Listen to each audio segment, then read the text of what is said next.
Going to continue to study CPython today. I was finishing a Python, not finishing, I was reading a Python book, but then the text-to-speech thing broke and I decided to stream today. I wasn't gonna stream because I haven't made a lot of progress. I made some progress. So I'm gonna show the progress that I made, talk about what I learned, and then walk through the execution of the code from the beginning to show the functions, and then after that I'm going to continue to study CPython from the point that I stopped last time. So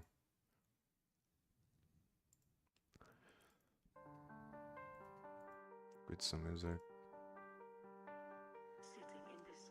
So basically last time the reason why, one of the reasons why it was confusing is because I didn't put a lot of parts here that this function has, and I think it was because there are so many functions and so many things happening that I wanted to just fill everything out, and then I forgot to complete some of the functions, and then forgot to put that the functions were incomplete, so were some parts missing.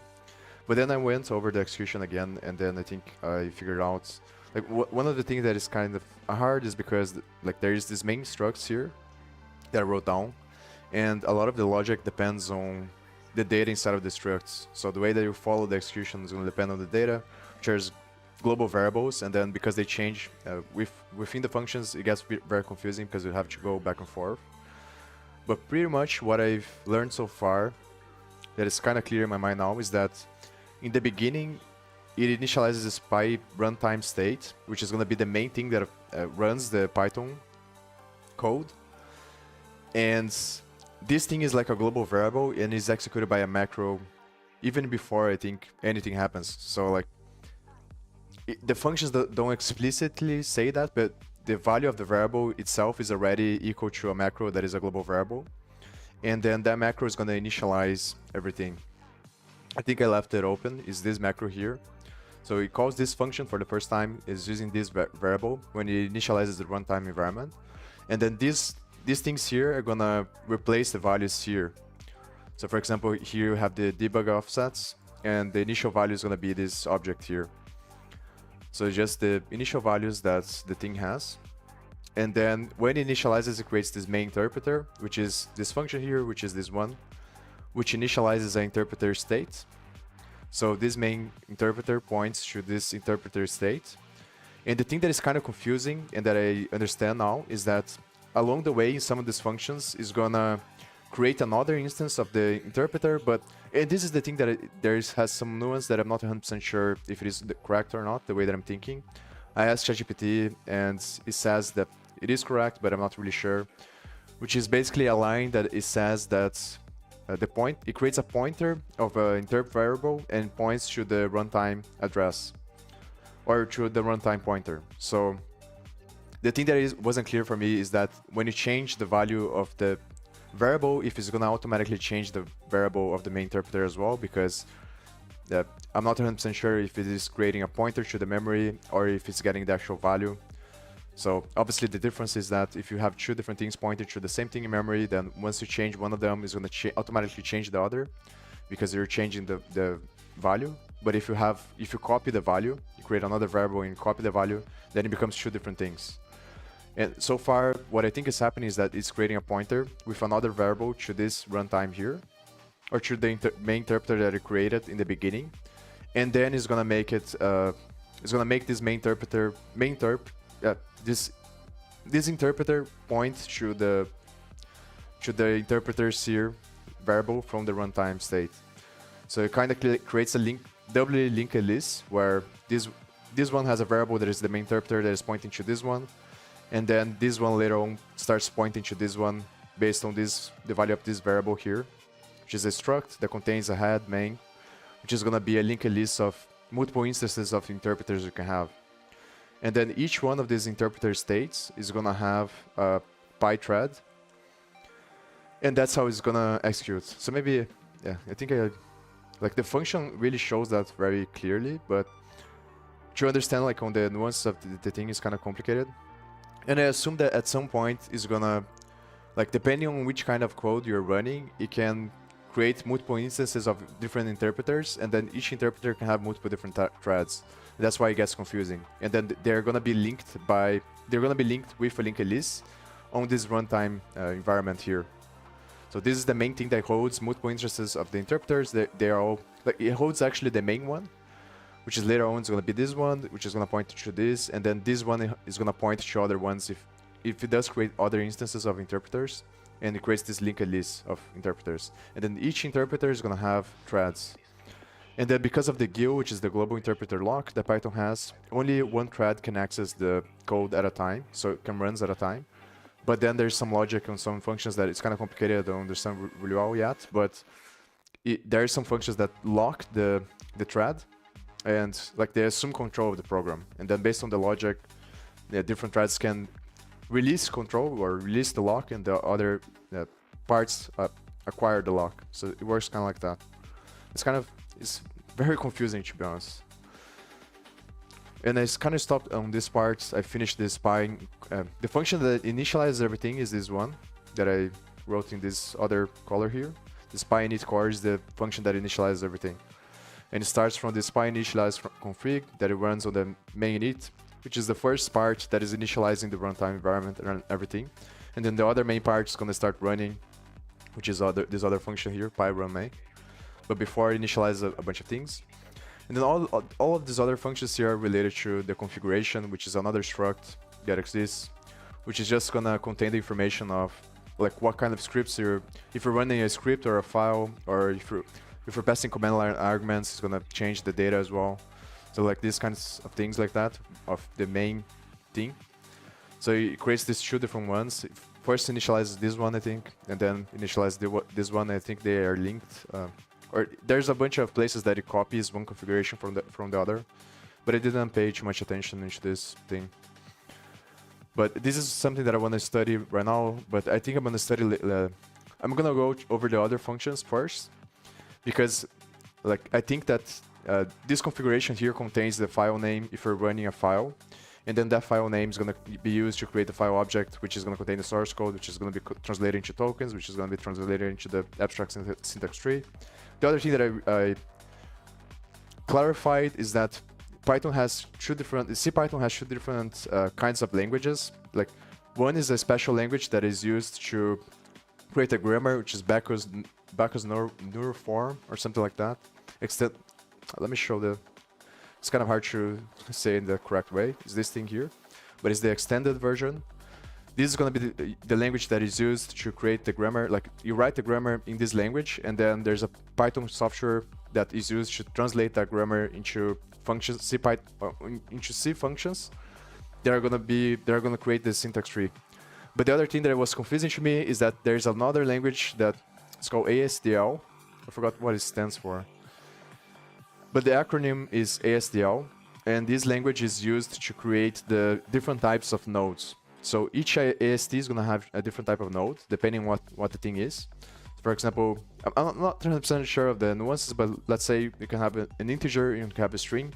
So one type of node would be an integer node, another type of node would be a string node, another type would be an expression, and things like that. So they use this other language, which is another file, and then there's another program that uses the language, the ASDL. Yeah, this Zephyr Abstract Syntax Description Language. This is one here. And then uses that file to create code, to create C code that is going to contain the logic for handling different types of nodes. And then this code, the C code that is created is going to be on the parser file and the, I think, peg file and some other files. And then pretty much all of them have they have a standard way of the name followed by an arbitrary pattern. So for example, for the rules, the name is always going to be rule underscore and then the pattern. So that's how you know which functions were created by this other stuff. But I'm more focusing now on trying to understand how the structs change as the execution goes, and how my main point of confusion now, and that I'm trying to clarify, is at what point does the file name gets read and then becomes a file object and then gets converted into source code, and like this jump is the one that I'm trying to clarify. But it's becoming more and more clear. Like the more you look at it as well, it starts becoming easier because then you remember what the functions are for, so you don't have to keep stepping over or stepping into each one. You could just look at them and then you already know like what's gonna happen from that point of the logic. So it's getting easier with time. But one thing that is very confusing is that along the code, there's also a bunch of different variables that are called initialized or variants of initialize. So you have a global variable that's it's called just initialize, then you have a variable inside of the runtime that is called initialized, and then you have another one called core initialized, this one, which is also part of the runtime, and then you have another one that is also called initialize. So there's a bunch of different initializes, and they're used like as flag variables, so that some functions only run once at different points of the execution. So it only creates the runtime environment once, and then it has a global variable called initialize, and then makes that equal to true the first time. And then even though it calls the runtime multiple different times, this function here, it only executes the code once, because the other times the variable is going to be 1. So it's like, I assume that this happens, like it calls this function several times, or this one actually, several times, because depending on which thing you execute, so like there's a difference if you run Python, if you're running a file, or if you're running something else like a string or a command, or if you're running with different flag variables like /m/v, these kinds of things. Like depending on which kind of thing you pass as the command, so you can run like Python /m and then a file name, or you can run like the file name directly or /v. Depending on which one you run, it's gonna follow a different control flow and a different path of execution. I think this is the reason why it calls the same function several times, and then it has these flag variables that make it the function just return the status. So maybe I should go back to the beginning. So this is the main. I'm running on Windows, and obviously you have different conditions here depending on which operational system. But on Windows, it's going to be this one that runs. Then you pass the args here. This is going to be related to the stuff that you pass on the command line, the argv, which is kind of confusing as well. But this gets initialized on the configuration, which is the py preconfig, and then it gets copied onto the configuration. And mainly all these structs have their own configuration inside of them. So all the interpreters and the runtime, and I think even the thread has the configurations. So it gets copied everywhere, pretty much. But this is the main part that I'm going through, and that's the part that contains the Pyre core init, which is the function that creates everything, the runtime. And then it's going to run here. Well, I'm going to follow this one first. This is the function that initializes everything in the beginning. The threads is this function here. And that's the one that has the flag variable, which is different. So like this one is different than the initialize on inside of the runtime, the struct runtime. This one is just a global variable used to make sure that this function only runs once, because you only want to initialize the runtime once. So like this struct here, there's only one instance of this runtime per execution of Python, but this one can have several different interpreters. That's the kind of confusing part, which are stored on the interpreters here. But on the beginning, on the initialization, is going to start this main interpreter here, which later on is going to become one of these. So let me go back here. This also has, I didn't go into these functions that much because I was interested in the other stuff. But here there's also a lot of stuff related to threads, of locking, acquiring, releasing threads, and allocating memory and stuff like that. Which is also something that I didn't pay too much attention because I want to clarify the other stuff first. Oh, so here, that's the global variable that I'm talking about. So by this point that is calling this function, this was already initialized with the macro here. So this is equal to this one, which is going to be this one. So it already initialized in the beginning with all these values here, which is something that I missed the first time. And then I already initializes with the interpreter, main interpreter. It's going to have these values here.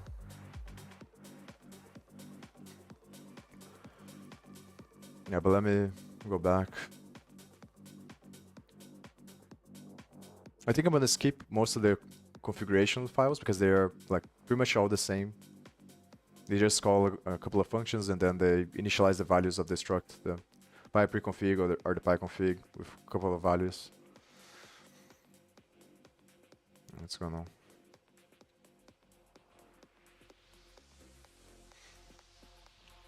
These ones I'm still not 100% sure. I think like they're related to the command line arguments, but I'm not 100% sure what. Like at what point does there are some functions here that I remember that they like are clearly related because of these values here that come from the command line, and then they loop over the arguments and do some stuff. But it's not very clear to me how. I think the file only gets created later on. So in the beginning, like as Python is initializing everything, CPython is initializing everything. There are some functions that initialize a bunch of modules and a bunch of libraries.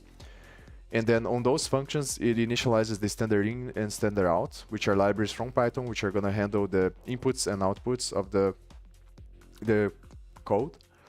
And I think that like at first it only initializes the libraries, and like it's kind of initializing the libraries that allow you to manipulate files first.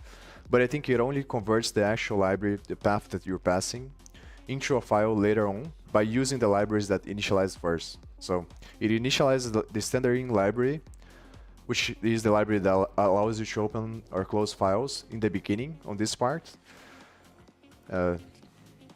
Like this part here, the configuration. But then it only creates the file on the execution here. But I'm not 100% sure about this. So it uses the library that it created in the beginning on this part to open the actual file that you're executing on this part, I think. I'm not really sure why it's not going to the... press F12 on VS Code so that it goes to the function definition. Not sure why it's not going. Yeah, but pretty much this is the main function that after it initializes all the configurations, this is the one that is gonna call the other function, which is the one in this color here. Not sure if it's pink or whatever, or purple, whatever this color is. So this is the main function, which is the one here, and it calls the pyinit core, and then from this one it calls this pyinit config. And I did from left to right, so the beginning, like the flow of execution inside of this function is going to be left to right, based on the arrows here. So yeah, I also wrote down, so I think that on this function here, it initializes this, this is false in the first time, so there is a condition there to check to see if this value is 1. And then later on, it's going to make this equal to 1, so the function doesn't, like, so the next time the function is called, it goes into another control flow condition.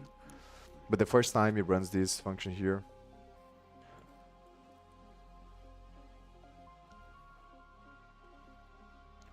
Then this one initializes this core. I think this one is, yeah, is different. This function is different than the other one. Than this one. This one. It's like 2 different things. Then let me see. And there's also this mutex inside of the interpreters. So these interpreters here is the runtime interpreters, which is inside of the struct here. So these interpreters. And this one has this mutex, and this value is the one that is used to lock the GIL within. So in the beginning is null, and then later on it makes it equal to true or whatever. Don't remember really all the details, but later on there are some functions that handle the GIL. Yeah, so call this function, state enabled, then locks the thread or whatever. The nuances is hard, like I said, because there's so much going on, so. But I think I remember like a decent amount. I think, yeah, these functions I wrote down, I think this function is the one that initializes the interpreters or links by interpreter stage by runtime on this function. Yeah. So this creates another variable that is equal to interpreter state and then links that to the main interpreter. I think, yeah, this is the line here. So this interp is just a variable created inside of the function that is going to be pyinterpreter state, and then it's going to make this equal to the runtime main interpreter, which was initialized in the beginning. So it's like linking that to the main time. They're also, like, it's kind of confusing, but it should be the other way around. Maybe I'll do that now. So like is from here to here, I think. Yeah, but they are linked.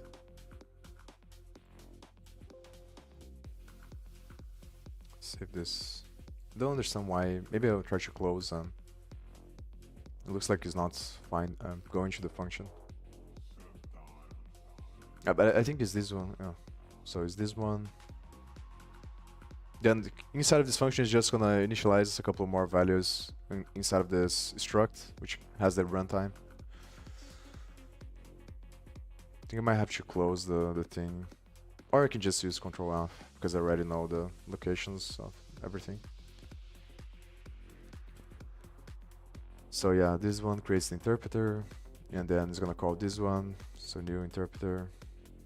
These are some functions related to the lock, or to the thread. The thread, I'm still not 100% sure.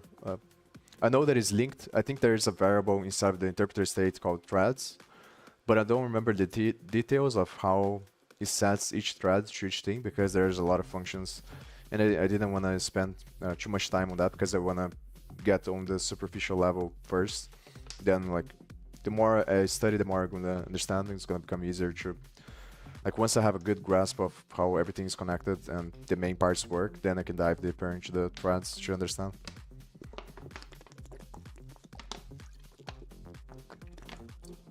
Yeah, but it looks like this is the part that is initialize the GUI. Is gonna lock the GUI later on when it initializes here. Garbage collection and cache. Initialize this, interpreter settings, and threads. Yeah, this one probably initialize the thread on the interpreter. So I wrote down here. So from this function to this function, there's this line. Thread state equals to interp is the variable in the beginning. It's like this one, I think. So like this variable is initialized to this, and then it's passed to another function. It's called old head in the beginning. So there's a function that has initializes a variable called old head, and then that is equal to the runtime main interpreter or something like that. It's equal to a variable of the runtime, which is gonna be null in the beginning, which I think is a thread. And then based on that, there's gonna be a control flow that determines if the old head is null, is gonna assign the interp variable that I created to the runtime interpreter, I think. And then based on that, later on, it's gonna call another function, and then it's gonna pass the value of the old head to this other function. And then this other function, the old head, is gonna become the next variable. And the next is this value here on the interpreter state.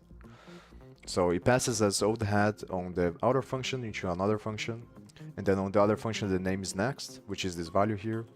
And this gets linked to this other value inside of the runtime interpreters. It's gonna become the head. And it becomes the main on the outer function. But this is the part that I'm not 100% sure, because the way that it assigns is with the other variable. So like after it creates the interp equals main equals runtime main interpreter, it actually assigns the value in the interp variable, not the runtime one. So it does this assignment here. Then later on, it's gonna make the head of this variable here of the interp, the head or the next. I don't remember which one, or the main. Don't remember which one, but so it says like interp main equals the other interpreter. So this is what I mean when I say I'm not 100% sure, because if it is creating a pointer to the interpreter here, then it's gonna automatically change the value on the runtime as well when it assigns the interp value. But if it doesn't, then the runtime doesn't have the link. I'm not really sure if that's clear, but that's kind of what I'm thinking of.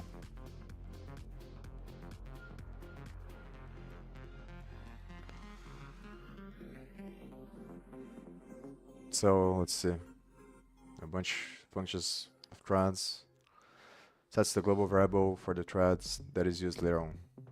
Yeah, so this is the value. So as some function later on is gonna... I remember that I got into this function because I was trying to understand how another function is run. And it uses this variable here, which is null in the beginning. So it checks to see if this variable is null, and if it is, it throws an error. And then, like, it didn't make sense to me, so I started investigating. And then that's why I wrote this down here, because that's the place where this variable is assigned to the the thread. So check. I think it tries to get the thread, and then if the thread is null, then it throws an error. So, but this function makes it initialize the thread, the global thread, or whatever this is. I think it's a global variable, then it becomes the thread state that initializes on these functions here.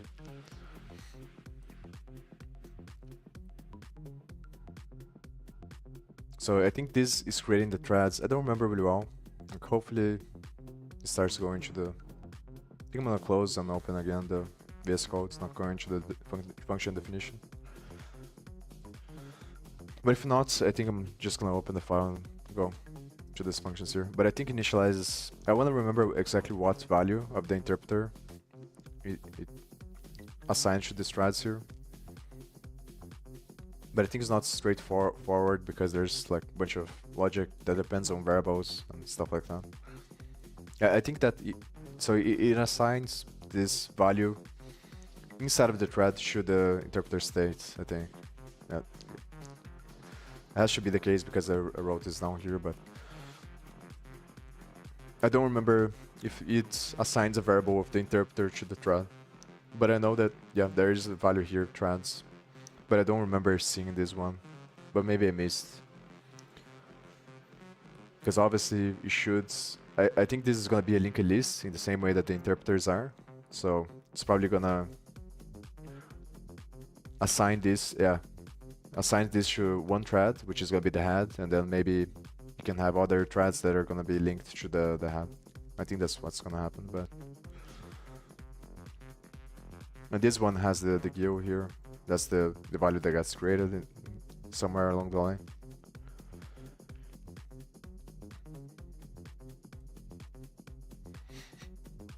Also removed all the comments so that it's more clear what's going on here.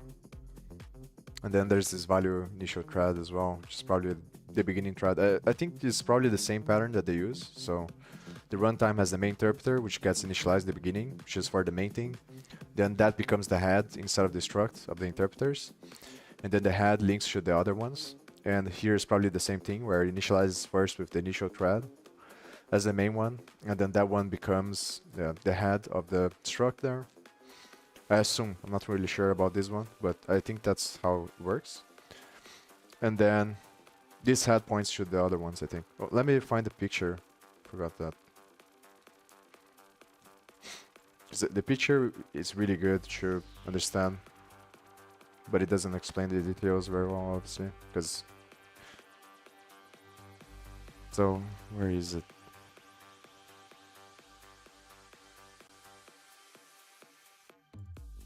I need to organize this stuff better, so I remember.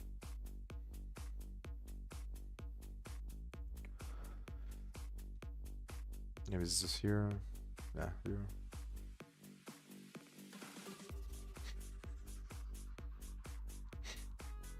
So it's this picture here. I think this does a good job of explaining how it works. But what is confusing here is that this is not the runtime, it's just the interpreter state. So this is the struct, part of the struct inside of the runtime. So the interpreter state has the next value, which is going to point to, it's going to be connected to the interpreters on the runtime. There's a linked list. I think it's a circular linked list based on the logic there, but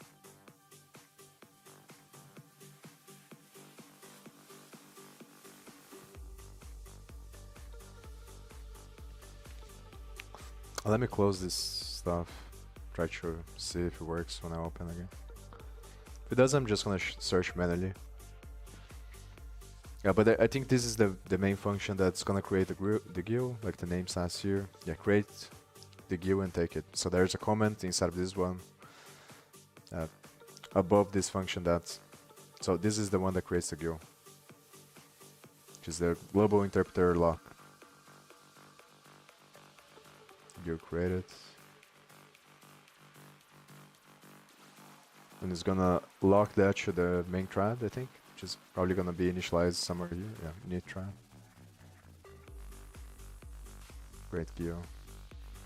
Oh, this one has a bunch of logic as well that I didn't look too much into because there's so many functions. So, and after it executes that, goes back to this. This one initializes a bunch of types and objects. There is one here that I didn't expand as well. I think is, yeah, this one that calls a bunch of different all these functions here, and each one of them is gonna have its own module. So I think what's happening is that is initializing a bunch of different types of objects. I don't remember what is attaching the objects to. It's probably the interpreter, yeah.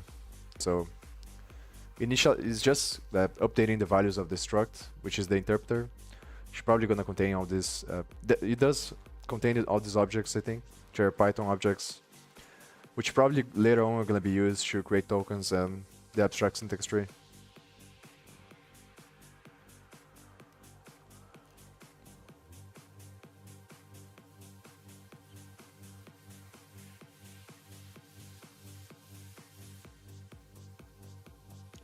I think this one, I don't remember really well, but I think that is inside of this one probably that has some logic related to the creating and importing libraries.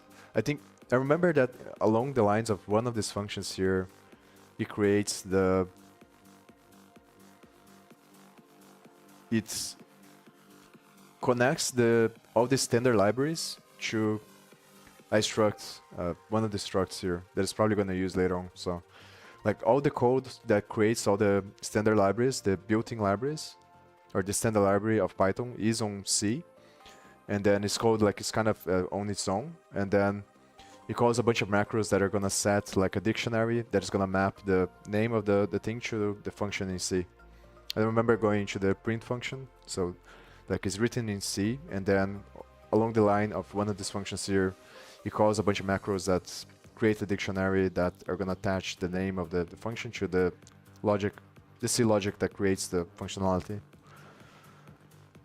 And then I think it attaches that to like a module or a C's dictionary inside of a struct that uses somewhere. Don't remember really well. Oh, this one probably. Yeah, this one. Sets up built-in and frozen parts. It's probably a bunch of them. I don't remember really well. Each one of them is going to create and honestly, because I'm not that interested in this part, like obviously maybe later I will study more, but for now I'm more interested on the main thing, which is like understanding at the beginning how the interpreter is related to the runtime and the threads, and then after this part, understanding the file, how the source code gets translated. That's like the main part that I'm interested on right now. The rest is kind of I like just went over really fast. These ones, there's a bunch of functions that I didn't complete as well. Oh, but I think it's pretty much all that I've studied so far. So now what I was gonna do, like after I finished reading the book that the thing broke, so I'm gonna wait to fix, for them to fix. Like the speed broke and the thing, but what I was gonna do now is just study this one, so I think that's what I'm gonna do. So this one happens after this one, which is the other main function that initializes a bunch of things on the destructs. But maybe I should go to the other one directly. The thing is, like, if this stuff doesn't... Okay, now it's fixed. Yeah, so let me just go like over the execution here. So I'm gonna go over the execution until I get to the point of the new stuff, and then I start going over and then seeing what's going on. So this is the function. So it already initialized the beginning on the macro here of the runtime, and then it calls this function to initialize other values. The other functions I didn't went over them as well, because like I said, I'm more interested on the bigger picture for now. Initialize these values. This is related to the configuration. Then initialize the main thread here. So this is the the main thread on the runtime, I think, not on the interpreter. So it's one of these values here, probably. Maybe not.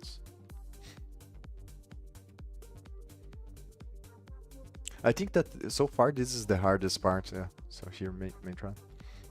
Like the hardest parts of, and this is what I'm thinking about as well. Like, how can I build things that is gonna make this easier? But like the hardest part is understanding how the variables change over the execution. And I think this is always gonna be the case. So one thing that I was thinking about is that maybe I should start with the, like, because the way that I was thinking before is like, let me parse all the code and see how everything's connected. But now the way that I'm thinking more about is like let me select data structures and then like search the code space based on the data structure. I think that might be easier and better.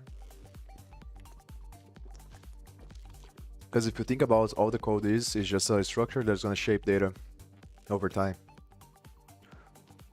So what matters is like, and the issue is that the data structure has more variance. So yeah, I'm not really sure. I don't know, like, yeah, I'm constantly thinking about like which direction to go because there's so many different things you can do. And I'm not really sure which one's gonna be like the easiest to start because kind of complicated, to be honest. I think the hardest part is define this thing because this is the fundamental issues that the data is gonna change every time depending on the program. So like the question is, how do I come up with a heuristic that regardless of the data is gonna work? And then obviously like one of these like obvious solutions would be to make it based on the user input. So like you search for a name and then the name has a data structure, and then from the data structure you traverse the code space to see like based on the logic how the variables are going to be updated. And then there's probably a way to do that without executing the code. I think that's the case because like to understand how the code gets broken down to the lower level, we don't need to execute it. Just need to get to the assembly level. But it's not clear to me if you can see how all the variables change just with the data structure you have there.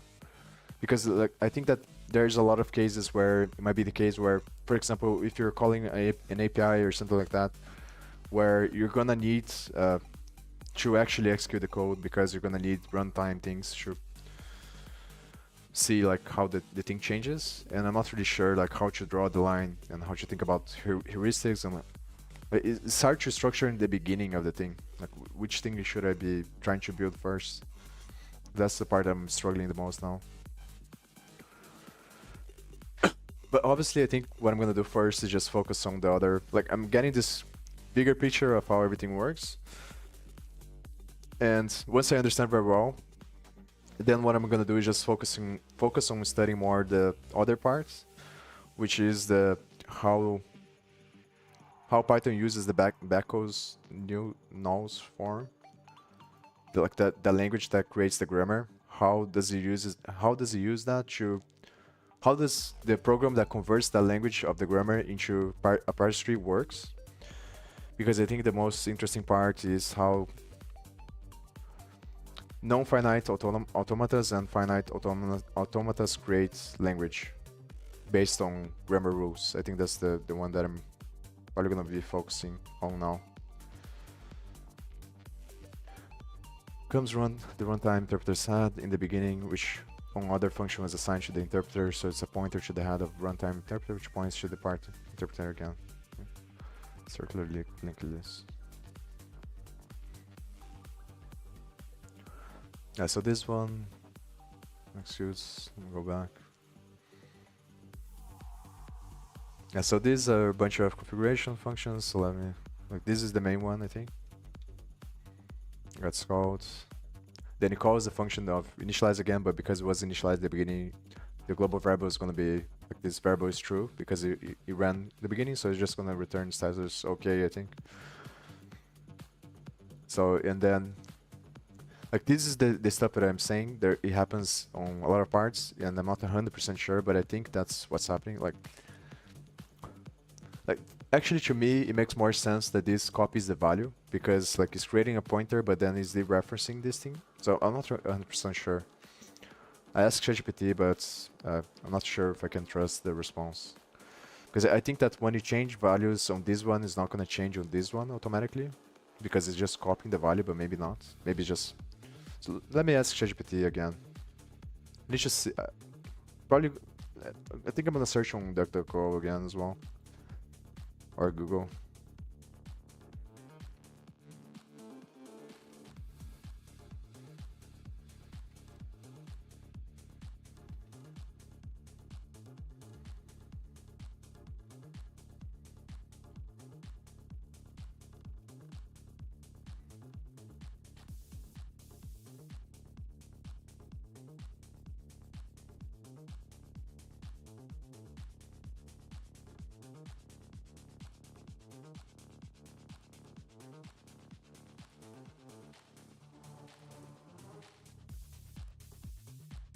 Yeah, hey man.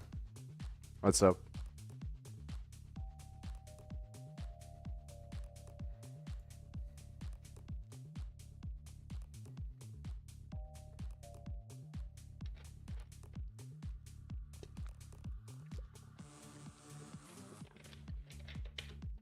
I need to study more pointers.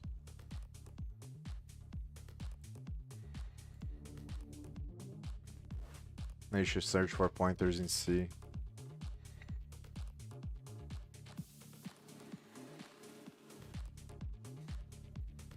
How long have I learned Python? I think I'm not 100% sure of like the exact time frame, but probably more than 1 year now. I think like close to 2 years probably. I learned JavaScript first, then like HTML, CSS, then JavaScript, then I learned Python like right after. But yeah.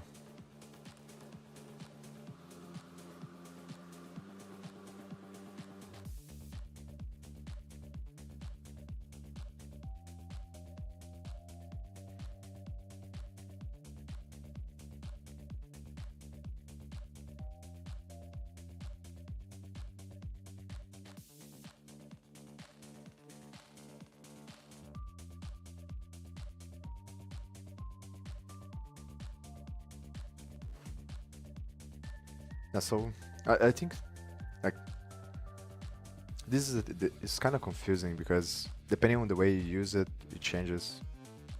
For example, PC is a pointer, not a PC cannot and should not do something like this. It's called the reference operator when working with pointers. It operates on a pointer and gives a value stored in the pointer. And so I think it's getting the value, but if it's getting the value, then in my mind it means that it's copying the thing and not pointing to the same thing. So it's like it's creating another place in memory that is the same, but I'm not 100% sure. And if that's the case, then when you change the value of one, it isn't supposed to change the value of the other one. So, yeah. So when it does this, when you change this value, you shouldn't change this one, but like if that's the case, then it wouldn't make sense because like this is supposed to be the main one. So yeah, not sure. Should I learn Python for a web dev? I think that's I'm not really sure, to be honest. I have no idea. Like there's so many different variables that's kind of hard to know.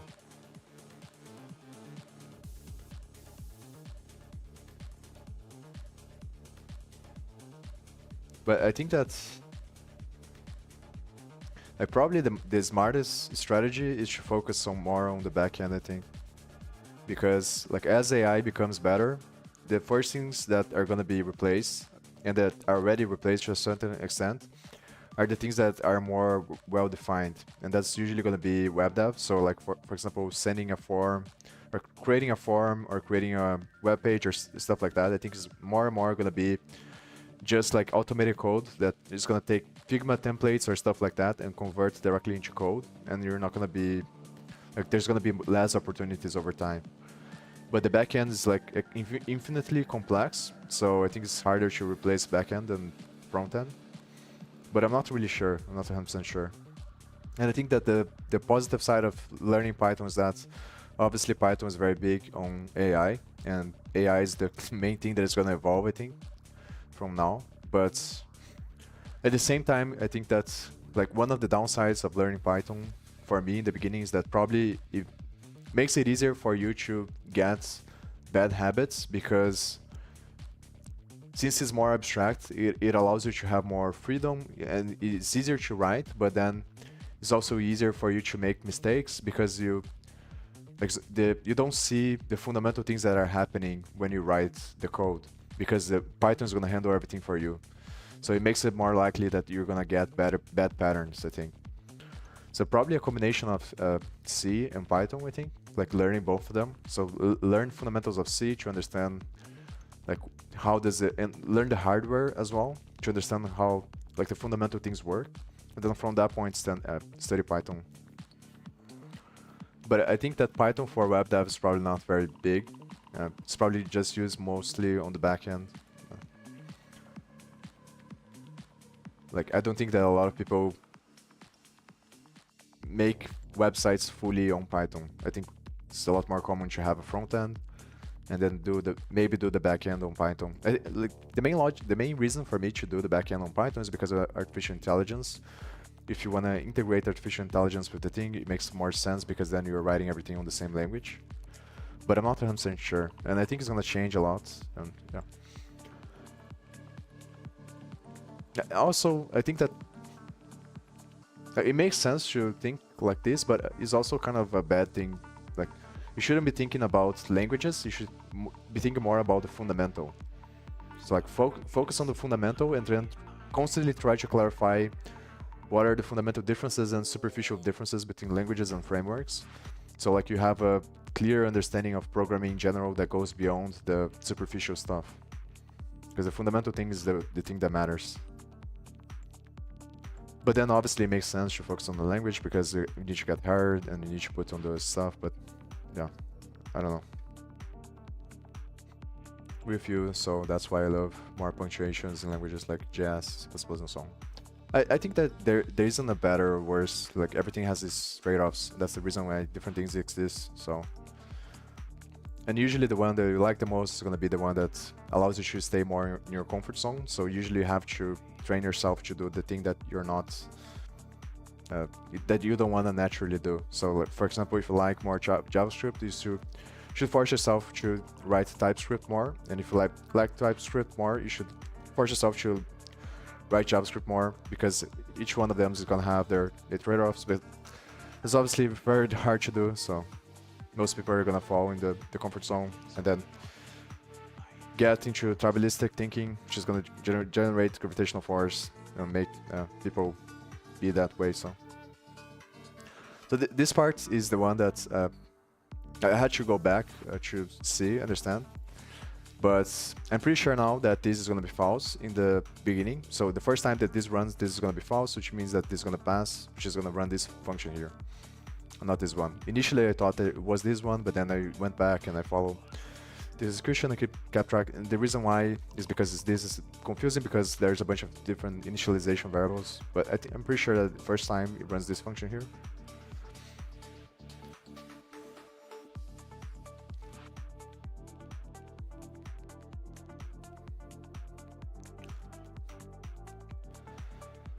The variable runtime is a pointer to a Py runtime structure and is initialized with the address of Py runtime.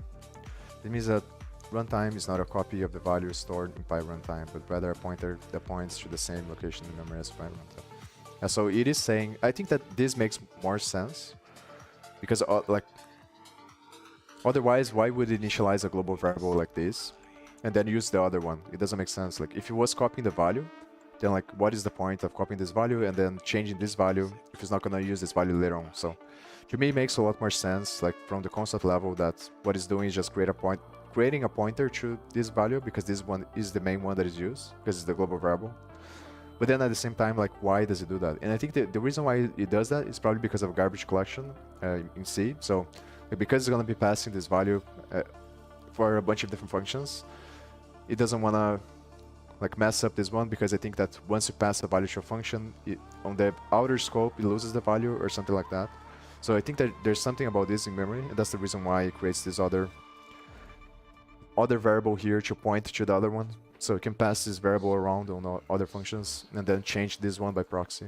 I think that's what's going on. I'm learning now React front-end in a few words, but every day I'm increasingly thinking that my future job will have so much competition, and I don't know, it's worth it to start learning backend.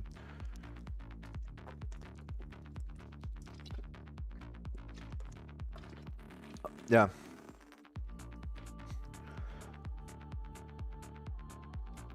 I think that this is kind of like it's like a suboptimal mentality, because you're like moving from fear, which is like, the issue is that it's tricky because it's always going to be grounded to truth, to some degree of truth, otherwise it wouldn't exist.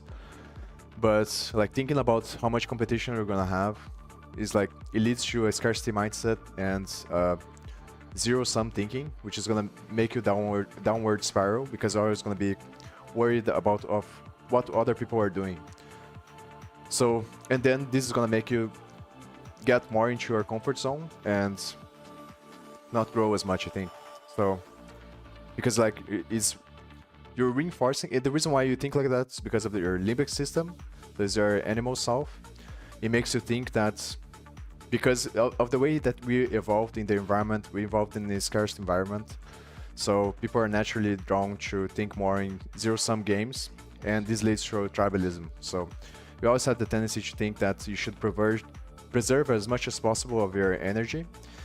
And that's the reason why I think about competition, and because you don't want to work for free. So, but I think that reality is counterintuitive and it's paradoxical. So the more you think like that, the weaker you become, because you're constantly trying to preserve what you have. And that makes you take less risk and spend less energy, which makes you grow less, which makes you downward spiral. So I think that is a much more efficient strategy to think about abundance mindset and focus on solutions instead of problems, and then trying to reverse engineer from the vision you have. How do you, like, instead of thinking about how can I preserve my value by becoming better than others, start thinking more about what problems can you solve that it's gonna be positive sum, that is gonna increase the value for most people. And I think that's when you think like that, then you stop thinking about other people and you just focus on yourself and self-improvement, and then that generates a virtuous cycle that is positive and that is constructive. So instead of thinking about what other people are going to do and how that's going to take from you, start thinking about how can you use the things that you have right now to become better at what you do, and to use that to build a reality that is better for everyone. I think that's much more efficient. Oh, no worries, man. Thank you.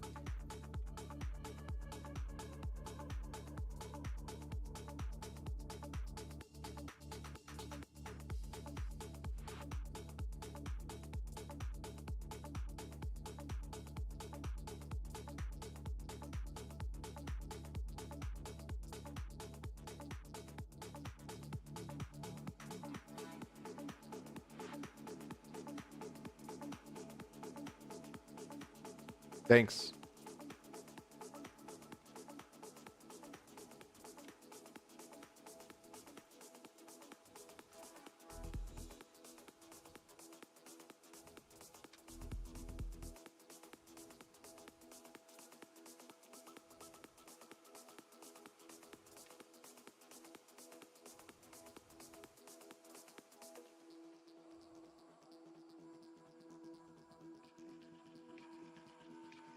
So I think I'm gonna skip a bunch of these functions.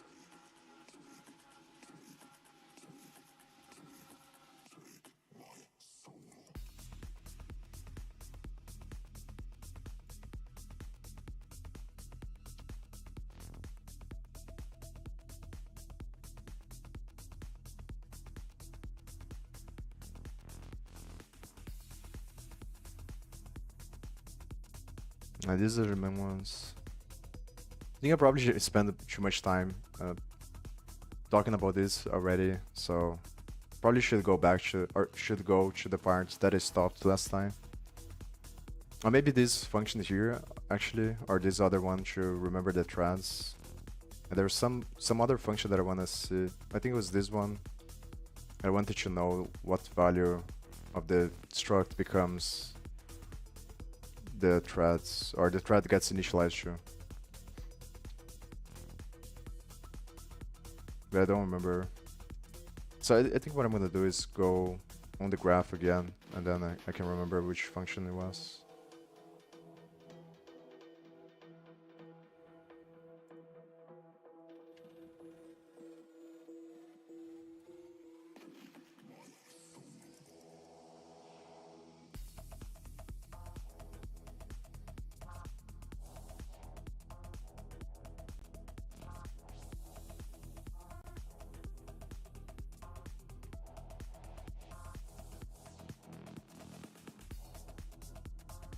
I think it's one of these. So PyCar interpreter, PyCar create interpreter.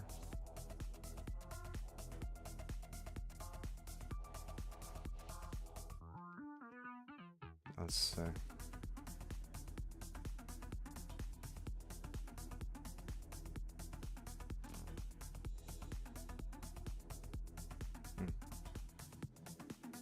So and the problem is that's gonna be like this variable here, and this is gonna be from the argument of one function. Then I'm gonna have to see where this variable is initialized. This gets passed around. So is this one? Stop no, yeah. So is this one? So this is the old one. I think it's gonna be no in the beginning. Yeah, I remember that I looked into this, and this is the one that is. So this is the one that it creates. So I think here is gonna create the thread on the interp.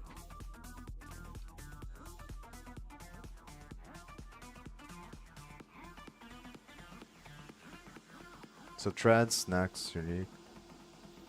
This is the stuff that I was saying in the beginning of the old head. So this is gonna be no in the beginning because the thread wasn't initialized, I think. And that's the part that I was saying that I'm not 100% sure, because here on this, and there's some other place here that it reassigns the value, I think. Maybe it's this. Maybe I'm confusing the functions. No, but I remember this one.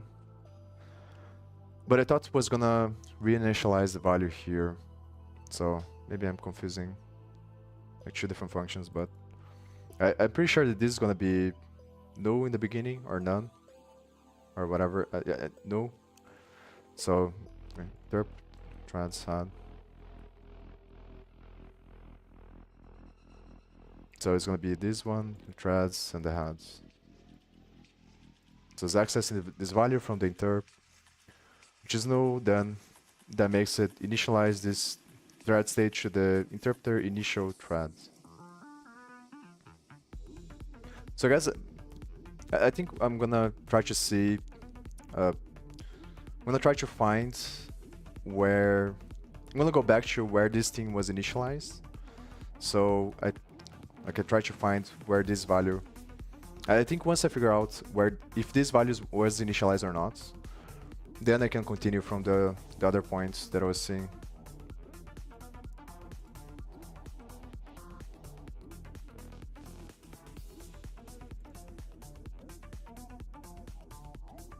Yeah, let's run my team.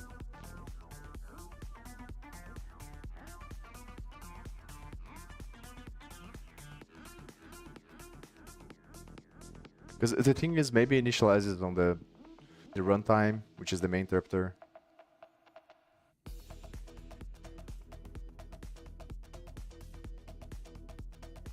Let me go back to the functions. What I'm currently developing, I'm trying to create. Right now, I'm just studying CPython. It's actually a very long story, but pretty much like since the beginning when I was learning how to code, like the way that I always learn is by going through the source code and then trying to follow the execution of the code to understand how everything is connected. And then in the very beginning when I was learning everything, I was doing that, and then I realized that like why not like I wanted to see all the files connected at the same time, because like it's very annoying, which is the thing like I'm doing now, like going back and forth between files, trying to understand what's going on. Like it gets very annoying because then like, it's very difficult to know how the data changes across files. So what I thought at the time was like, I wonder if there's something that allows you to visualize how everything is connected, so I can look at everything at once. That was the idea that I had, and then I tried to search for that, and then the closest thing that I found was Python Tutor. But I didn't find anything that is exactly what I was looking for. But at the time, I didn't have the skills necessary to do that, to create the thing. So a bunch of time passed, and then eventually I decided to I submit an application to this program from this company called BuildSpace, where the idea is you build something from zero in 6 weeks. And then I decided to just do this project as part of this program from BuildSpace, and that's where I started. And the idea is that I'm trying to build the thing that I wish I had in the beginning, but it's like, and during this trying to build this, I'm facing a bunch of different challenges because like I'm not 100% sure if there might be a reason why this thing doesn't exist yet. And that's the thing. So I'm not really sure if it's going to be useful or not, and I'm trying to see. But what I'm doing manually here is kind of like the thing that I want to do programmatically. But first I'm doing manually because in order to do this, I have to understand how compilers work and how code breaks down. So how the high-level instructions get broken down into assembly, and then how the assembly gets executed. And then I studied a bunch, and what I'm trying to do now is break down CPython to really understand how CPython works. And then I learned that in CPython, they use a tool that translates a grammar into code. And now I'm not really sure if I'm going to deviate from what I was thinking before to focus on that. I think that's what I'm going to do, but maybe I will do both things at the same time. But like long story short, I discovered that the fundamental thing is that finite automata, or non-deterministic finite automata, or deterministic finite automata, which is just a fancy way to say that the way that higher level languages get translated into assembly is by creating a graph or a tree data structure that represents changes in state based on a string input. So you have a starting string, and then from the starting string, the string gets broken down based on a sequences of rules and a set of syntaxes from the grammar, which is the definition of the grammar. And this stuff creates a tree data structure or a graph data structure. And that's the essence of programming languages. So at the end of the day, any programming language is going to be broken down into assembly instructions that are going to depend on the architecture of the computer. So like there's ARM, I think, and then there's one for Mac and another for Linux, and there's different variations. And then you have the high-level instructions, then you got broken down into assembly. And what I'm trying to do is extract information and create a graph out of this information. So later on I can parse code and I can highlight and see like the bigger picture of how everything's connected. So that's what I'm trying to do. So the first thing that I did was create the front end, which I learned React Tree Fiber, but it's WebGL, I think, WebGL, and like shaders and graphics programming and stuff like that. Then I spent a bunch of time trying to build a physics engine. And I'm pretty much, obviously I'm not done with the front end, so there's a lot of stuff that I have to do still, but now I'm focused more on the back end, trying to break down all this code, understand how the software works, so I can change the software, create the graph structure, put it on the front end, see how the visualization works, and then like keep going with the cycle until I build something that allows me to learn in a faster rate. If you're going to try, go all the way. Otherwise, don't even start. If you're going to try, go all the way. This could mean losing girlfriends, wives, relatives, jobs, and maybe your mind.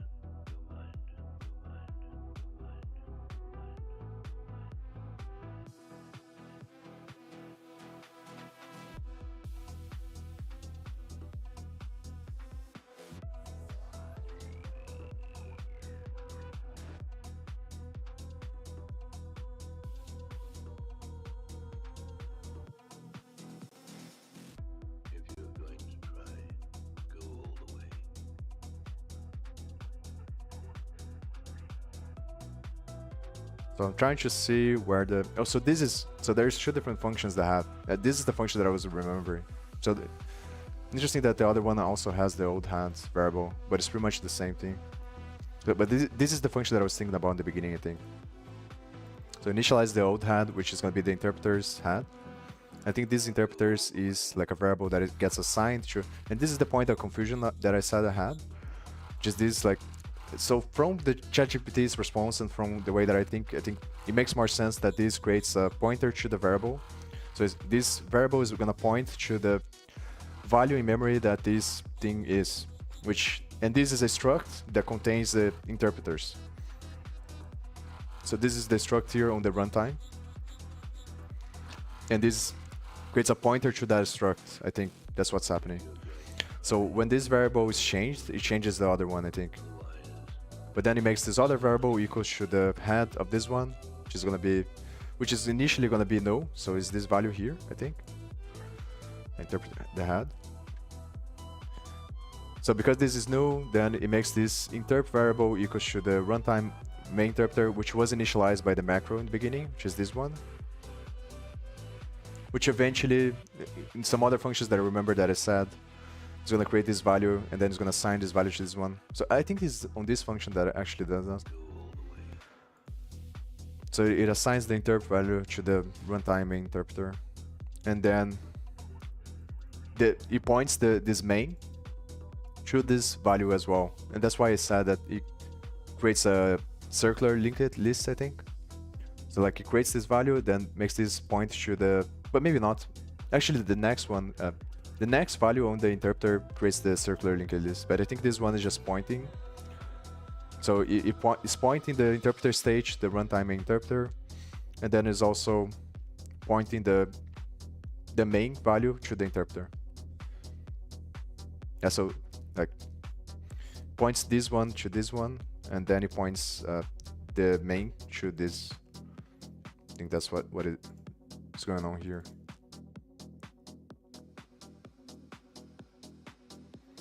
And then later on, here points the head to the interpreter as well, to the interp. So I think it points both the head and the main to this one, I think, and this one is pointing to the main interpreter here.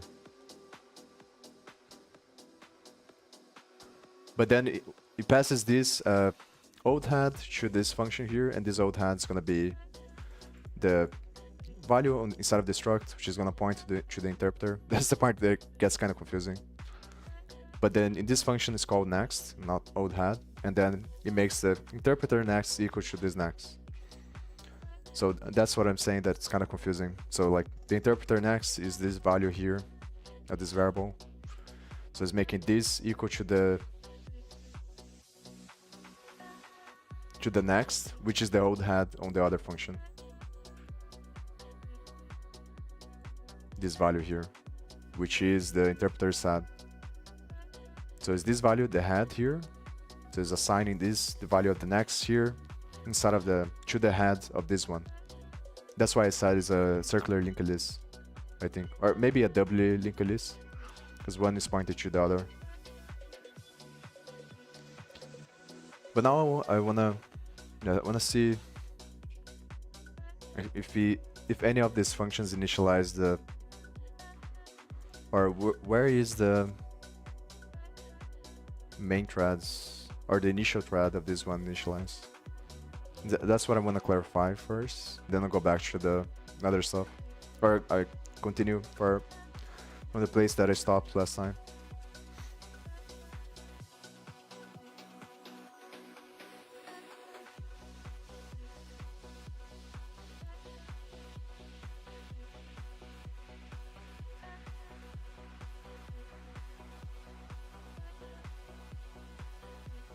I don't think it's any of these functions.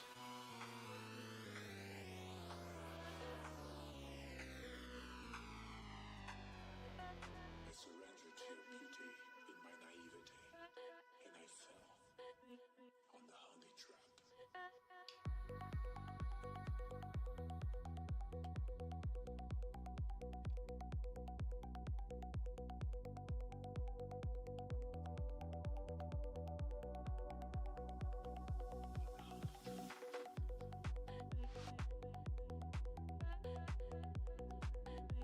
Maybe it's this one. Yeah.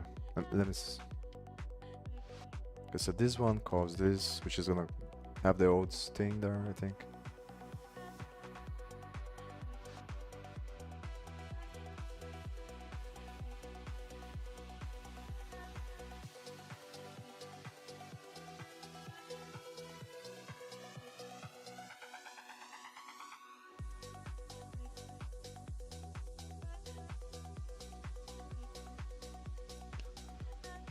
And this thing is kind of confusing.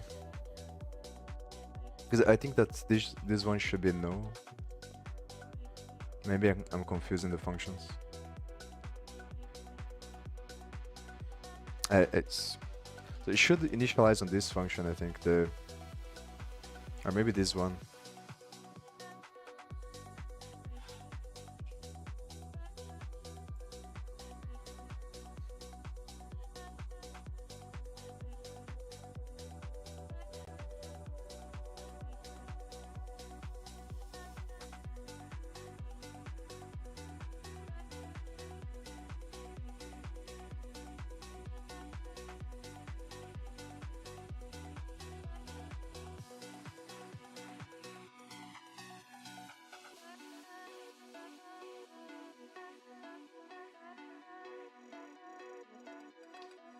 I surrendered to your beauty in my naivete, and I fell on the honey trap.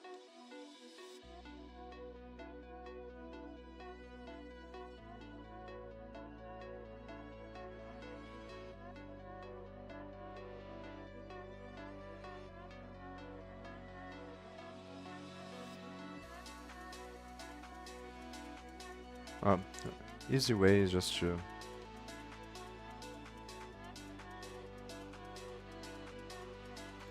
just realize this.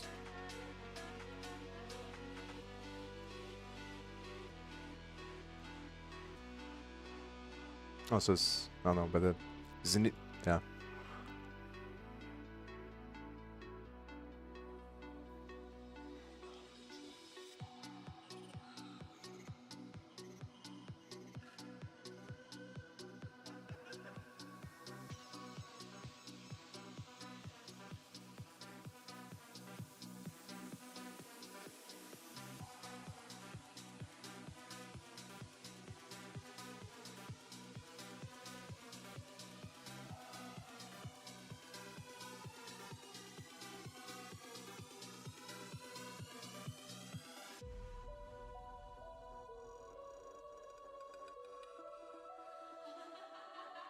And that's the thing, like,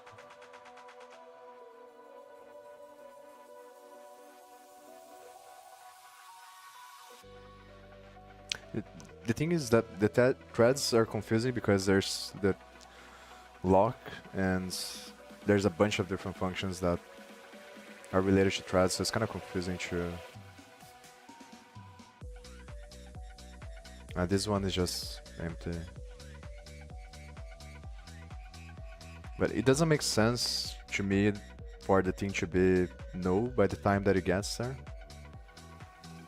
So like, the problem is that it can be, like, maybe it's initialized, but I think that this one is not initialized by a macro, so. Let me see here. Yeah, but I'm pretty sure here it doesn't have anything related to the main threads. Oh, initial thread here. Maybe. No, but this is inside of the. Oh, maybe it is this one. Oh, so maybe that's what's going on here. So, like, in the beginning, initialize the main interpreter to this one, and because the interp is like a pointer to this one, I think that's what's going on. So it's probably this initial thread here, the beginning. Yeah, I think that's what's going on. So the main interpreter, so when it creates the interp, it points to this main interpreter here, and this one already has the value of this one because it initialized inside of the macro. I think that's what's going on. Which is gonna be this object here. And then based on that, it's gonna assign the threads in the beginning to this this value, I think. So this one is gonna become this one.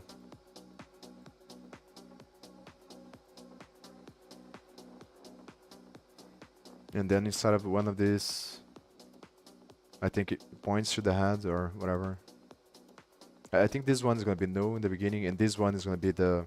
So in this function is gonna update the value of one with the other. So this one's gonna be no, and this one's gonna be this one. I think that's what's going on.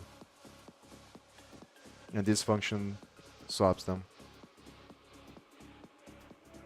So this, I think this is gonna be no, and this not.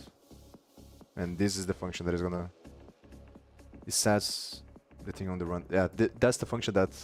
So this thread state is gonna be this one, I think. And then later on, I remember there is a function that calls this function here, or calls another function that gets this variable. I don't remember which one it is, but I guess it's gonna be that one. No, I think that one's clear in my mind what's going on. So what I'm gonna do is continue the execution from the last point that I stopped.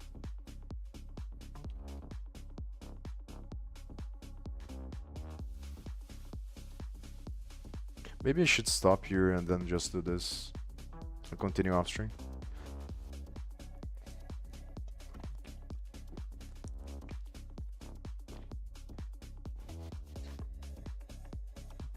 I think I'll keep going. The thing is that, like, it's kind of boring to go over the execution. So, and the good thing about doing upstream is that I can use the two monitors to like draw things on the scatter draw at the same time that I go back and forth from the code. But I think I'm gonna go a little bit more and then I'll stop. So I'm gonna go over this first. But I'm pretty, like, now I think I'm gonna go very fast through this other part here, because like there is I think the parts that are interesting on this part here is stuff related to the standard inputs and outputs of the libraries that initializes. But I think the part that is actually gonna create the file object from the command line argument is gonna be on the other part where it starts running the code. But the thing that is kind of confusing, I think, is that, like, and this is kind of the annoying thing, I believe, I'm not really sure 100%, but I think that it stores the path that you pass. So for example, like you call Python, then let's say like you have a like file called run. So it stores this name here of the file that you pass on the command line argument inside of one of the structs that is on the configuration. And I think it's the run file name, the variable that stores the path, but I'm not 100% sure. Yeah, so I think it's on the pyconfig struct, which is going to be a value inside of the... Probably inside of both of this, but probably on the runtime. I remember, yeah, here. So this one has the preconfig, so it is on the interpreter states. So I think when it initializes this stuff here, there's some functions there that I don't know really well how they work, but I think that those functions initialize the run file name. I remember that there is a function on the initconfig file, initconfig.c, that has a macro that sets the value of the run file name, this one. And I think this is the value of the path of the name of the file, and then later on it's gonna use that name it's gonna use the value of the configuration to create the file object. But I'm not 100% sure that's the case or not. So I think that's gonna happen on one of those functions there, but I'm gonna go over this one very fast. But I think that my main point of interest now is clarifying this, and I think it's gonna be here on this function. Which when you run a file, is gonna... There are several different options, but when you run a file from Python, it's gonna run this function here, I think. And I think this is the one that creates the file object. But this other function also has a bunch of functions that are gonna initialize this standard input and output, I think. that's like it's gonna initialize the libraries that use the standard output in input, which allow you to read and write files, I think.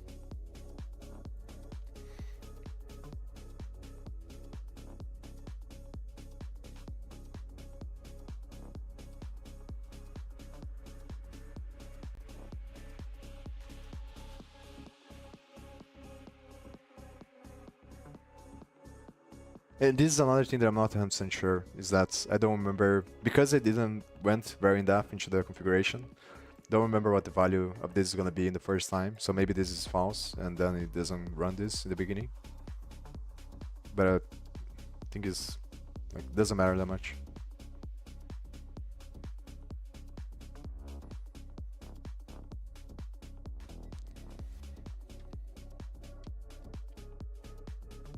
This one, I remember going into, there isn't anything interesting. So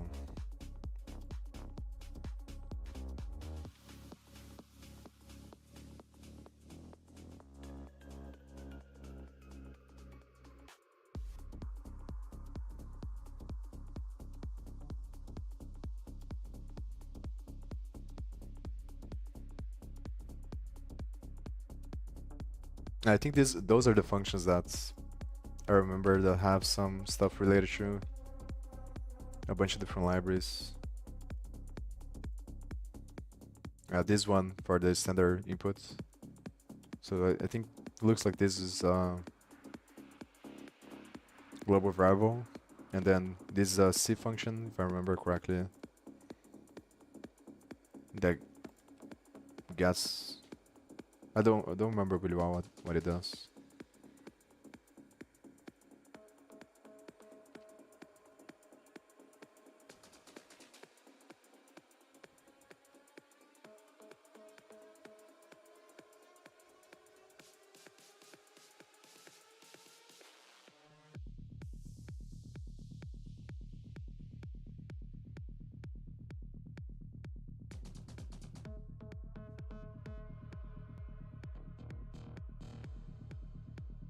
A file descriptor. It's kind of confusing to understand like exactly what is going on here.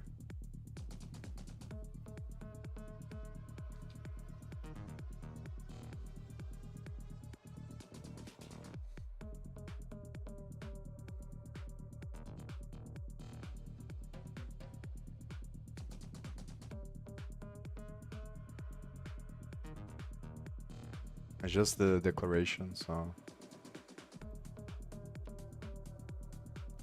But I think that this is probably a file object in C.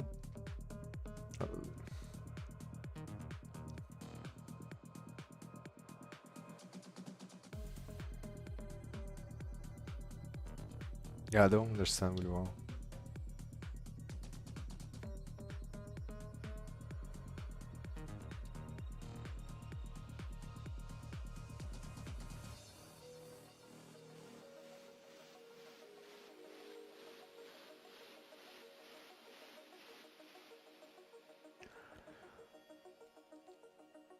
Yeah, but I think this function is the one that creates the. So it probably attaches to the pyconfig struct, the standard in library. And then there's some functions to decode different types of strings, I think. A PySys set objects. The thing about the sys is that it's kind of confusing as well. But I think that I remember studying this on a superficial level about how the Python import system works. And I think it works based on the dictionary that is related to the sys module. So the sys module has a dictionary that keeps track of what each thing is and the file path and the packages and stuff like that, but I don't remember really well how it works. But probably these functions are also related to the. Like, I want to understand this part as well, but it's not fundamental to what I want to understand right away. So I'm probably gonna leave this for like the future once I understand more the other stuff. Because I do think that the import system is also very important, obviously, so. but my guess is that it's probably a struct inside of the config that's gonna be inside of the other structs that is gonna determine. It's probably gonna be just a dictionary that is created with one of those functions that creates a dictionary that maps the strings to functions in C that gets the functionality for whatever library you have. I think. I'm not really sure. Or not for whatever library, probably for the standard libraries and the built-in libraries. And the other libraries that we're gonna use, then obviously they're gonna be written in Python, I think. So it's gonna be part of the code, not part of the compiler. So I think the only libraries that are part of the compiler are probably the C libraries and the built-in libraries. I think standard libraries as well.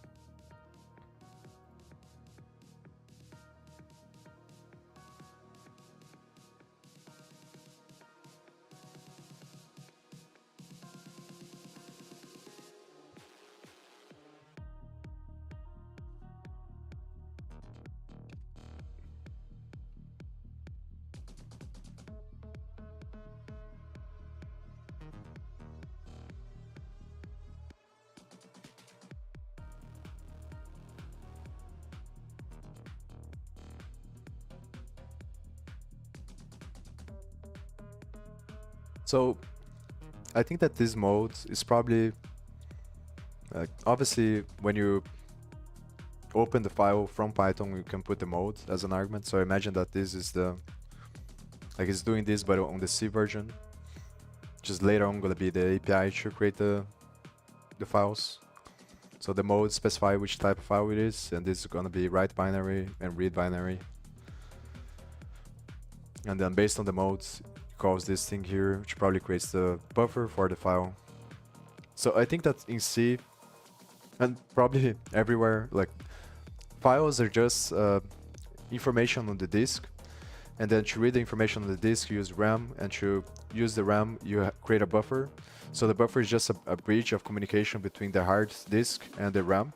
So RAM is faster access and more volatile, and handles less space. And then the disk has more space, but is lower. So the buffer is created to create a string of data, and that's what the operational system does, I think, when it reads files. So the file has metadata, which is the information of where the file is going to be located and what kind of data it is and stuff like that, which is the header of the the description of the file. And then based on this description, it creates the buffer, which is going to determine how it reads the file. I think this is why the point of this and probably what these functions do. And then these other functions probably convert based on the type of the data it is. Because you can have different encodings for strings. And the encoding is just going to be standard that is created to determine how the symbols are going to become data or impulses.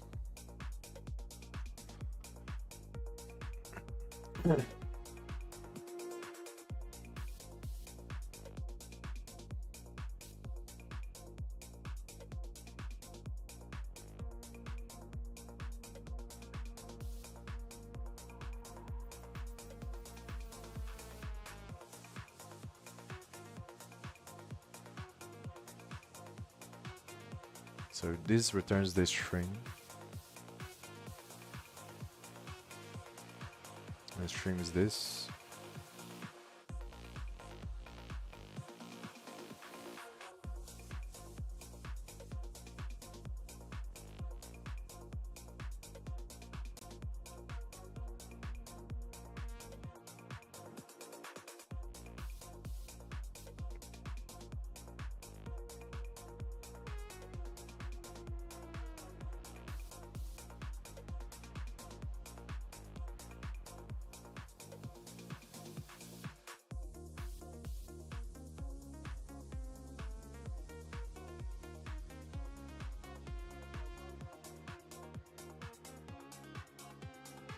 Oh, this, I think this is the point. This is the function that I was talking about.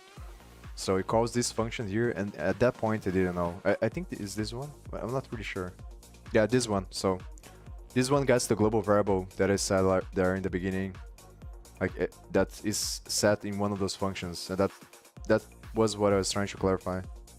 So that's this global variable here for the thread state is initialized here, yeah, on this function, and then it gets used on this one. I think it was this one that, because then I thought like this is gonna be no, and then, but then I went back and saw that it isn't. It's just gonna be the other thread there. But I'm not 100% sure if it was exactly on this function, but I'm pretty sure that it was this function that called the thread state. I think this one's gonna call same variable as well. It just calls here, but with extra steps.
Honestly, I think I'm gonna stop here. I'm just gonna continue to go over this self-stream.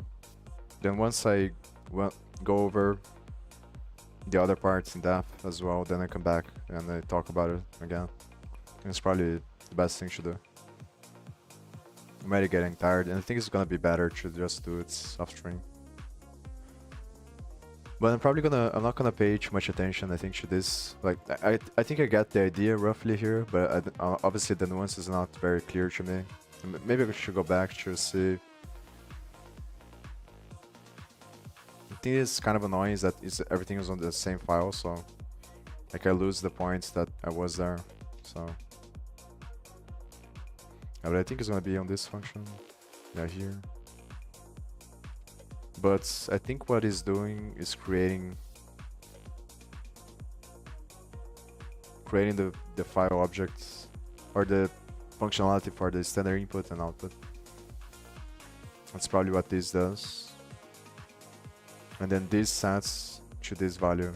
Like it creates a mapping of this standard in to this thing. So I think that this is related to the dunder methods, because everything's gonna have a dunder method, and then based on the dunder method, it's gonna do.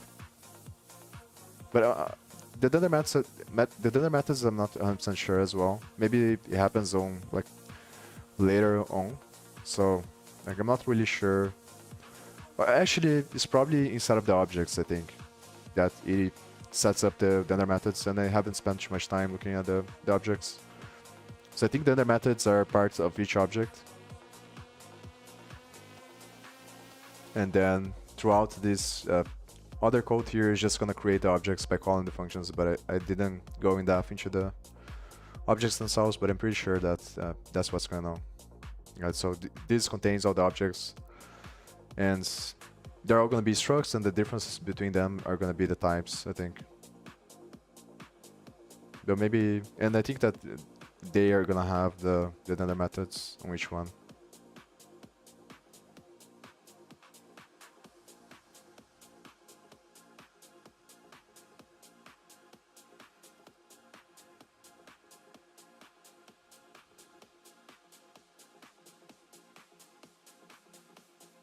Let's see this one.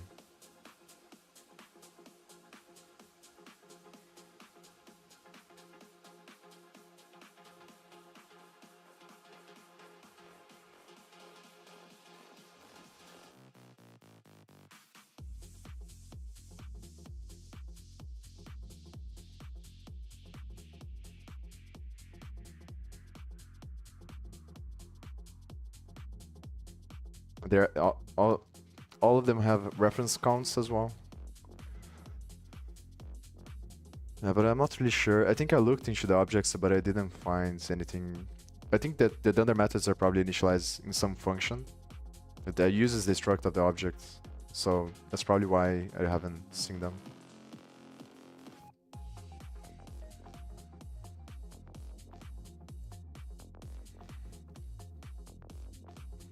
Yeah, but I think I'll focus on that later. I'm probably gonna use ChatGPT or search on DuckDuckGo or Google to like try to see if I can find which files create. It's probably not that hard to find. Then once I know which files it creates, I can look at the flowchart here and then figure out where are the functions that call the functions from those files. It's probably the best way to figure out.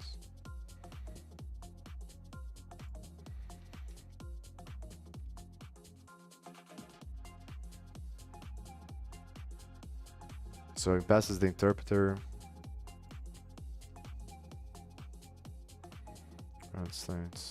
State. So yeah, it passes the interpreter from the thread state. Because obviously there can be multiple different interpreters, which is kind of the confusing part.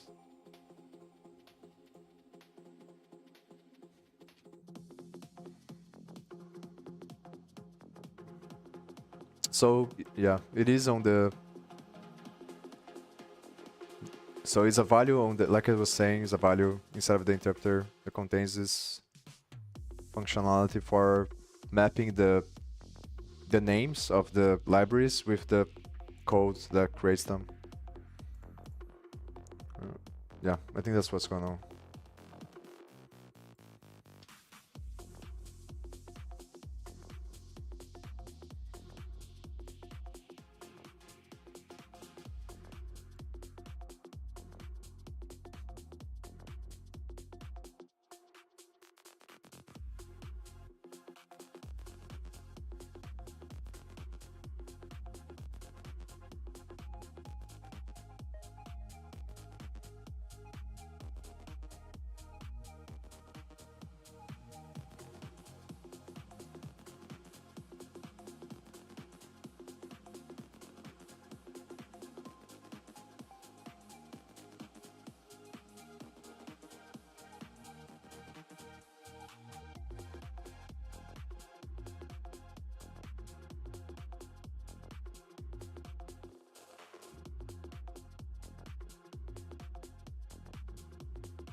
So I think that this sys object is probably the main one that handles all the imports, probably.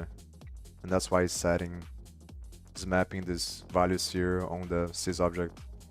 So every time you call this dunder method, probably it maps to this value, which is this object that gets returned from here, which is going to be a file object that controls the inputs and the outputs from the string, I think.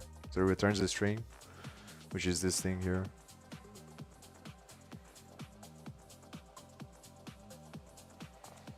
I think that's what's going on.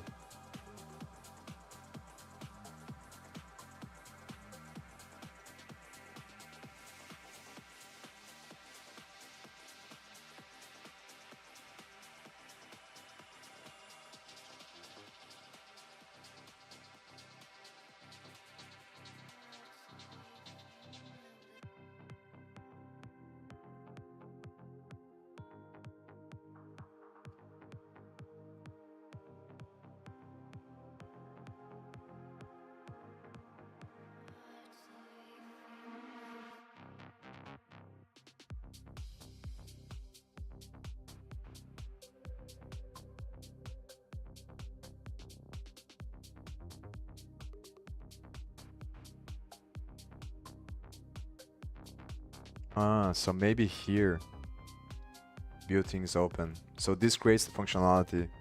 So obviously in Python, to open a file, you can use the I think is with open, and then you type the name of the file and the mode, or you can just make it equal to open and then creates an object which is going to be a file object. So I think it's on this part that is creating this functionality.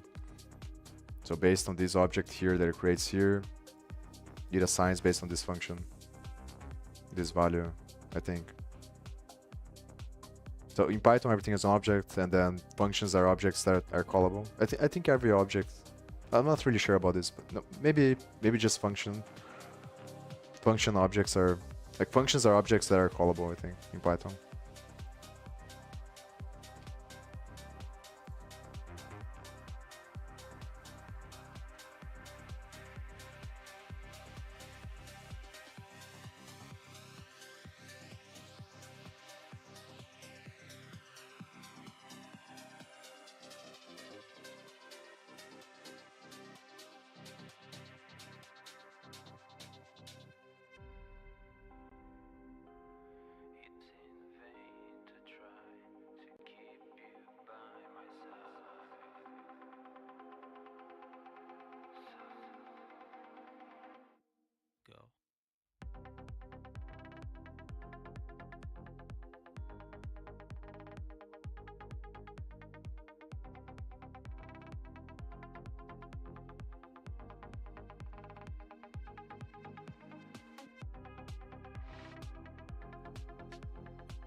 I think I'm gonna stop here. I'm gonna continue to follow this offstring, and then maybe come back tomorrow or some other day.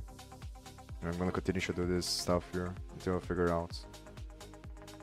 After I figure out so the main thing that I want to figure out next is exactly at what point does it create the file object from the path that it gets passed in the command line.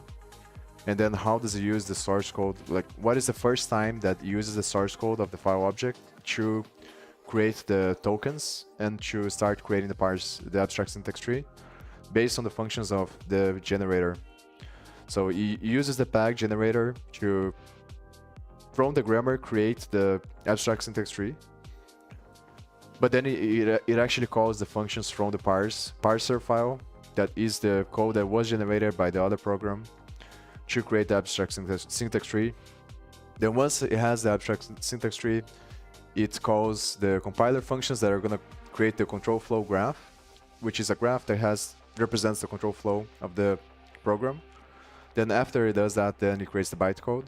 And I think in the part of the control flow graph is the part that it creates the assembly instructions as well, after it creates the control flow graph. And then after that part, then obviously it doesn't matter anymore, because the main thing that I want to figure out is up until the point that it creates the assembly instructions. The assembly instructions are going to be confusing because I think it uses a virtual machine, LLVM, I think, low level virtual machine, which is going to be an intermediate representation of the code that is going to work for several different architectures. So it's like a version of assembly that is more generalized, that is going to be converted into each architecture depending on which one you're using. So I think I want to get up until that point, but I'm going to focus more on the part that translates the file into Lax tokens, and then it creates the abstract syntax tree.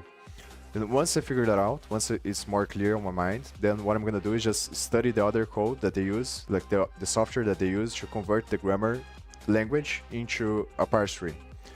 And what I want to do is I'm going to try to see if I can find different files that have different grammars, and then translate the grammar into the code. Because as far as I understand right now, the way that they do it is just by, from the grammar file, they create C code.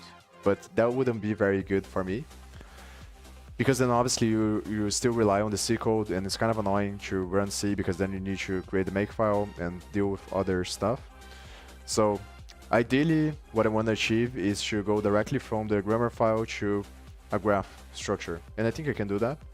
I think the only reason why they create the C is because then it's going to be used on Python, but probably on the functionality of the project, I'm probably gonna be able, hopefully gonna be able to change that so I can create a graph data structure. And the idea is to create a graph that represents the deterministic finite automata and non-deterministic finite automata that gets created based on the grammar. So I want to create a link between grammar rules and syntaxes and the graph data structure and visualize that graph data structure. So that's the, like, right after I've clarified this, I'm gonna do that, I think. And these are the functions here, probably. Yeah, this file here is the one that is used to generate the parser code file. So it's probably in this part here. This one probably creates the file object, and then it runs this one when you are running a file. Then probably these ones have a bunch of functions from the parser, which are the ones that probably create the abstract syntax tree. This is the one of the functions that is created by the parser generator, the bgen thing, because it follows this pattern here, is like the name of whatever thing it is, and then the row, and this is based on the grammar rules. So the grammar rules just generate a bunch of functions that are going to be always have the same name here, which ends with the row and then has a pattern.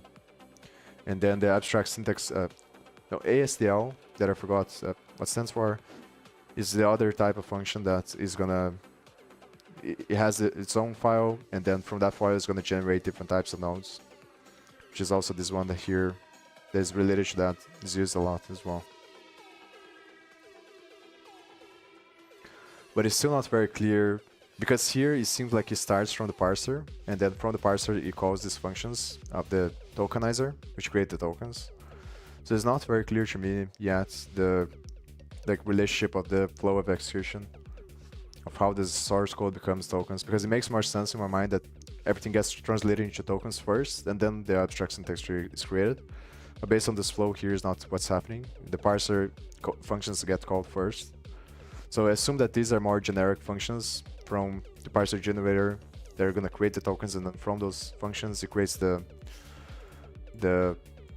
abstract syntax tree based on these functions that have rules here. Special rules. Yeah. So, and then from this point, it goes back here, and this is the function that starts creating the control flow. I think this is the main one, yeah. AST to control flow conversion starts here, and then these ones are related as well, which I haven't expanded yet. And I think that on the assemble file, assemble.c is the function that creates the intermediate representation of the code. It's probably going to be related to the virtual machine, and also this one is related as well, cval.